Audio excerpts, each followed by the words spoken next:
Breaking news में बड़ी खबर आपको बता दें, संभल से आ रही है, जहां संभल में 25 दुकानें और 40 मकानों पर बुलडोजर चलने की तैयारी की जा रही है। इसमें से ज्यादातर जो दुकान और मकान है वो मुस्लिम समुदाय के हैं, जिन पर लाल निशान भी लगा दिया गया है। तो क्या है ये पूरा मामला, बताएंगे आपको। मेरे साथ मौजूद है मेरे सहयोगी हर्षित। सर, क्या चल रहा है संभल के अंदर?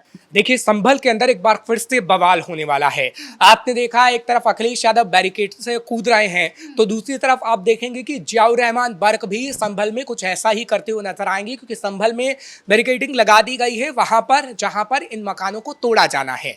20 से 25 दुकानें हैं और बाकी मकानें हैं, और ऐसा नहीं है कि उसमें हिंदुओं की दुकान या हिंदुओं के मकान भी नहीं है, लेकिन ज्यादातर मुस्लिमों के हैं। और जियाउर रहमान बर्क को एक मौका मिल गया है सरकार पर निशाना साधने का और कहीं ना कहीं ये बताने का कि सरकार जुल्म कर रही है मुसलमानों पर। और आप देखेंगे कि 2-4 दिन में कहीं ना कहीं संभल में फिर से बवाल होता हुआ नजर आएगा। हालांकि पुलिस की अगर बात करें तो पुलिस ने पूरी व्यवस्था को व्यवस्थित कर दिया है, बैरिकेडिंग लगा दी है उन मकानों और दुकानों के आसपास, और इस वक्त हम देख रहे हैं कि लाल निशान लगाए जा रहे हैं। हालांकि पूरी जानकारी अपने दर्शकों को दे देते हैं। ये मकान 25 से 30 साल पहले बनाए गए, यानी बसपा और समाजवादी पार्टी की सरकार में, लेकिन ये सरकारी जमीन है। और अगर सरकारी जमीन पर आप पक्के मकान बना लेंगे तो कहीं ना कहीं अब वो सरकार की निगरानी में आया तो वो टूटना तय है। लेकिन जानबूझ के संभल में बवाल मचाने की कोशिश की जा रही है। क्या अखिलेश यादव जियाउर रहमान बर्क को निर्देश दे रहे हैं कि आप चाहिए बवाल काटिए? क्योंकि एक तरफ हम देख रहे हैं कि एफआईआर को लेकर इंडिया ब्लॉक के सभी नेता बवाल काटे हुए हैं, और अखिलेश यादव तो बैरिकेड पर ऐसे चढ़े कि कहीं ना कहीं जानबूझ के उन्होंने ऐसा करके दिखाया कि कहीं ना कहीं उनका नाम हो जाए, क्योंकि वो तस्वीर काफी वायरल भी हो रही है। लेकिन जियाउर रहमान बर्क ऐसा कर क्यों रहे? क्यों अब वो बैरिकेडिंग कूदने की तैयारी कर रहे हैं? देखिए, तैयारी उनकी इसलिए है ताकि वो एक सहानुभूति क्रिएट कर पाए मुसलमानों में और बता पाए कि योगी आदित्यनाथ मुसलमानों के साथ जुल्म कर रही है। मतलब वोट के लिए? वोट के लिए, क्योंकि वो सांसद हैं, और सांसद और विधायक का काम ही यही होता है कि भैया हाँ, कैसे हम लोगों में एक सहानुभूति क्रिएट करें और उनसे वोट हासिल करें। 2027 में इलेक्शन है, और इलेक्शन से पहले कोई बड़ा मुद्दा तो अखिलेश यादव को दिखता हुआ नजर नहीं आ रहा है, ना समाजवादी पार्टी को। तो समाजवादी पार्टी ने, अखिलेश यादव ने खास तौर पर मुस्लिम बहुल इलाकों में ऐसे निर्देश दिए हैं कि जाइए और वहां पर बवाल काटिए। और संभल में भी आप देखिए, संभल को तो पूरी तरीके से मुस्लिम पूरा इलाका बनाने की कोशिश की गई थी। सनातन के जो साक्ष्य मिले हैं, आखिर वो किसने छुपाया? समाजवादी पार्टी ने छुपाया, मुस्लिम कम्युनिटी ने छुपाया। कुछ ऐसे कट्टरपंथी थे, पूरे मुस्लिमों की हम बात नहीं करते हैं, लेकिन कुछ जो कट्टरपंथी थे उनकी तरफ से खास तौर पर ऐसा किया गया। लेकिन योगी आदित्यनाथ ने खुद विधानसभा के अंदर कहा था संभल के लिए कि संभल को जो सनातनी नगरी है उसके साक्ष्यों को जो छुपाने की कोशिश की गई है, अब ऐसा नहीं होगा।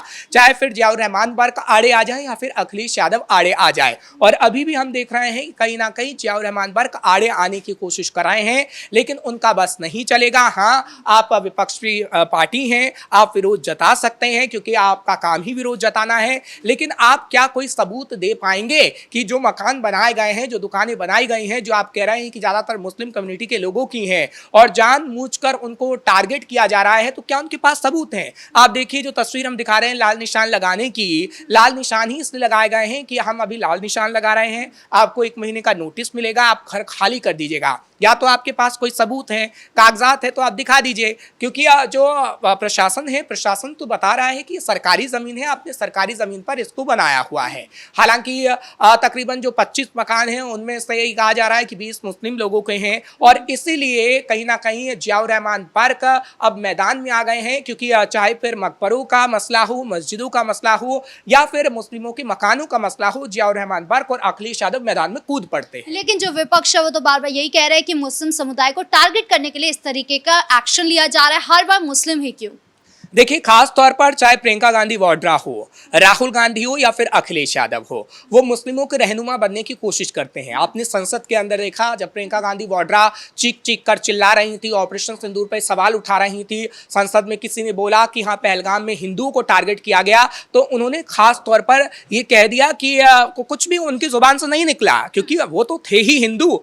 हिंदुओं के बोलने में कहीं ना कहीं, हिंदू के बारे में बोलने में विपक्ष को थोड़ी सी दर्द महसूस महसूस होता है, क्योंकि वो नहीं बोल सकते हैं खुले तौर पर हिंदू, क्योंकि अगर खुले तौर पर वो हिंदू बोलेंगे तो उनसे मुसलमान तबका नाराज हो जाएगा और उनके जो वोटर्स हैं वो मुसलमान ही हैं, चाहे फिर राहुल गांधी के हों, प्रियंका गांधी वाड्रा के हों, या फिर हम बात कर रहे हैं अखिलेश यादव के, तो कहीं ना कहीं वो इन चीज़ों को नहीं बोल सकते हैं। लेकिन योगी आदित्यनाथ खुल के बोलते हैं। अभी आप देख लीजिए कि 24 घंटे विधानसभा चल रही है उत्तर प्रदेश के अंदर, और उत्तर प्रदेश के अंदर योगी आदित्यनाथ अखिलेश यादव को एक एक सबूत दे रहे हैं। विपक्षी पार्टी ने हंगामा किया, कल हमने देखा कि सदन के बाहर किस तरीके से हंगामा काटा गया, बुलडोजर एक्शन को लेकर ही सवाल खड़े किए गए। लेकिन चाहे फिर सुरेश खन्ना हो या फिर बात करें हम योगी आदित्यनाथ की, तो उनकी तरफ से एक एक डाटा दिया गया कि कहां पे वन विभाग की जमीन थी, कहां पर बुलडोजर चलाया गया, और उनकी तरफ से यह भी बाकायदा बताया गया कि कैसे अखिलेश यादव की सरकार में कुछ माफियाओं को जमीनें दी गई थी, कुछ कट्टरपंथियों को जमीनें दी गई थी, लेकिन अब ऐसा नहीं होने वाला है। अच्छा, संभल की बात करें तो संभल में हमने देखा कि हाल ही में सीएम योगी जो थे वो संभल पहुंचे थे, लेकिन वहां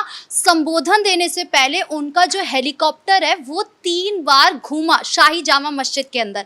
अब सबसे पहले तो सवाल ये है कि क्यों वो घूमा? कुछ लोग कह रहे हैं कि वो परिक्रमा कर रहे थे क्योंकि ये हर मंदिर था। उन्होंने ये भी बताया अपने संबोधन में कि पहले के टाइम में जो है जब मुगल शासक नहीं थे, जब इस्लाम धर्म भी नहीं था, उससे पहले से जो है ये संभल के बारे में लिखा गया है, संभल के बारे में बताया गया है, कूप मिल गए हैं, टूरिस्ट प्लेस बनने जा रहा है। तो अब क्या है, संभल में ये परिक्रमा क्यों लगाई गई है? देखिए, योगी आदित्यनाथ की अगर बात करूं तो संभल शब्द, कुछ लोग ये भी कह रहे थे कि अब बुलडोजर गिरने, मतलब इस पे चलने वाले, इसलिए ऊपर से नापा जा रहा है कि कहां कहां बुलडोजर गिरेगा। देखिए, मामला अभी कोर्ट के अंदर है, नापा जा रहा है क्या है वो सोशल मीडिया पे लोगों ने काफी बातें लिखी हैं। लोग लिखते ही हैं, जब क्योंकि सोशल मीडिया का अब जमाना है। पहले सोशल मीडिया नहीं था तो ऐसी बातें नहीं होती थी, लेकिन अब लोग कमेंट करते हैं, लिखते हैं कि क्या बाबा ऐसा करने जा रहे हैं। लेकिन वो मामला कोर्ट के अंदर है, कोर्ट जैसा भी फैसला लेगा, जैसा आगे देखने को मिलेगा। लेकिन हाँ, आप इतना जरूर कह सकते हैं कि 2027 तक संभल शब्द योगी आदित्यनाथ की जुबान पर रहेगा। पिछले विधानसभा में भी हमने देखा था, विधानसभा सत्र हुआ तो संभल शब्द योगी आदित्यनाथ की जुबान पर था, और अभी जब विधानसभा चल रही है तब भी संभल शब्द योगी आदित्यनाथ की जुबान पर है।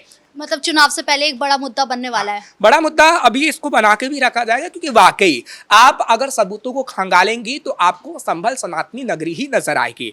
क्या आप वो जो 18 कूप का जिक्र कर रहे हैं योगी आदित्यनाथ, वो ऐसे ही तो नहीं कर रहे हैं। हमने देखा है कि वो निकले हैं, पाए गए हैं, कुछ मंदिर ऐसे थे जिसको ताला लगा कर रखा गया था। और जब समाजवादी पार्टी की सरकार थी तो संभल से जितने लोग पलायन कर गए थे, अब तो वो वापस आ रहे हैं, और योगी आदित्यनाथ को एक एक करके सबूत भी दिखाने लगे हैं कि देखिए कैसे हमारी जमीनों को छीनकर मुसलमानों को दे दिया गया। और वही हुआ है, जो अभी मकान टूटने की बात हो रही है, जो हम 20-25 मकान दुकानों की बात कर रहे हैं, वो मुसलमानों के जो कट्टरपंथियों को मकानें दी गए, वो किसके हैं? वो हिंदुओं के थे। और संभल में ऐसा अखिलेश यादव की सरकार में हुआ है। अखिलेश यादव उन चीजों को नहीं बताते हैं, क्योंकि अखिलेश यादव को खास तौर पर मुस्लिम कम्युनिटी के वोट चाहिए होते हैं, और अखिलेश यादव अभी भी भ्रम फैलाने की कोशिश कर रहे हैं, और इसलिए जियाउर रहमान बर्क को एक बार फिर से संभल में उतार दिया गया है। आपने देखा है कि जब भी संभल में कोई सा भी मामला हुआ हो, चाहे फिर मस्जिद के सर्वे मामला हुआ हो, या उसके बाद हमने देखा कि किस तरीके से जब हिंदू मुस्लिम आपस में भिड़ गए थे तो भी जियाउर रहमान बर्क मैदान में आ गए थे। संभल में हाँ ठीक है, वो सांसद हैं, वो अलग बात है, लेकिन आप कहीं ना कहीं लोगों को सुलझाने के बारे में सोचिए, आप लोगों को उलझाने के बारे में मत सोचिए। आप वोट बैंक के चक्कर में लोगों को उलझा रहे हैं और लोगों में नफरत फैलाने का काम कर रहे हैं, जो कहीं ना कहीं सभी लोगों को दिख रहा है। अच्छा, अब संभल में क्या माहौल होने वाला है? आगे चुनाव है, कहा जा रहा है कि सीएम योगी जिस तरीके से विकास की राह पर चल रहे हैं, हिंदुत्व की राह पर चल रहे हैं, तो संभल से जो संवेदनशील शब्द जुड़ गया था अब वो हटते जा रहे हैं। अब लोग सिर्फ संभल हिंसा की बात नहीं कर रहे हैं, अब विकास की भी बात कर रहे हैं। देखिए, वाकई संभल में विकास नहीं हो पाया था। योगी आदित्यनाथ से पहले जो सरकार थी, यानी समाजवादी पार्टी की सरकार, वो कहीं ना कहीं विकास नहीं कर पा रही थी। लेकिन अब संभल की तस्वीर बदल रही है। आपने देखा है कि जहां जहां पर हमने जो मकान थे अवैध रूप से बनाए गए थे, सड़क के बीचों बीच मकबरा था, उसको भी हटाने का काम किया गया, सड़क को चौड़ा किया जा रहा है। वो एक विकास का कार्य ही होता है खास तौर पर। और अभी ये कहा जा रहा है कि जो दुकानें और मकानों को हटाया जा रहा है, वो कहीं ना कहीं स्कूल की जमीन थी जो प्रशासन की थी, वहां पर स्कूल बनेगा। और स्कूल बनेगा तो लोगों को ही लाभ मिलेगा। तो कहीं ना कहीं विकास की मुख्य धारा से संभल को काटने की कोशिश की गई थी, क्योंकि इतिहास में दर्ज है कि संभल सनातन नगरी है, संभल में किस तरीके से हरिहर मंदिर हुआ करता था, उन साक्ष्यों को छुपाने की कोशिश बसपा की सरकार में, समाजवादी पार्टी की सरकार में हुई है। लेकिन अब योगी आदित्यनाथ एक एक करके उन साक्ष्य को निकाल रहे हैं। और आपको याद होगा कि कैसे पर्यटन को लेकर भी संभल में कितना करोड़ रुपया खर्च हुआ है, और ये कहा गया है कि जैसे अयोध्या है, जैसे मथुरा में कॉरिडोर बनाने की बात हो रही है, आगे आने वाले समय में संभल भी विश्व तौर पर पर्यटन नगरी के तौर पर जाना जाएगा। खैर ऐसा होगा या नहीं ये तो वक्त ही बता पाएगा। सीएम योगी ने ये बात खुद बोली थी अपने संबोधन में कि जिस तरीके से काशी हो गया, जिस तरीके से अयोध्या हो गया एक टूरिस्ट प्लेस, वैसे ही अब संभल भी जल्दी बनने वाला है। क्योंकि देखिए विकास के लिए पैसा खर्च किया जा रहा है। विधानसभा के अंदर भी योगी आदित्यनाथ की तरफ से डाटा दिया गया है और उनकी तरफ से बताया गया है कि कितना करोड़ रुपया हम खर्च कर रहे हैं। और उनकी तरफ से ये भी बताया गया है कि पहले क्लीन अप किया जाएगा संभल को, जहां पर अवैध अतिक्रमण है, बुलडोजर चलेगा, क्योंकि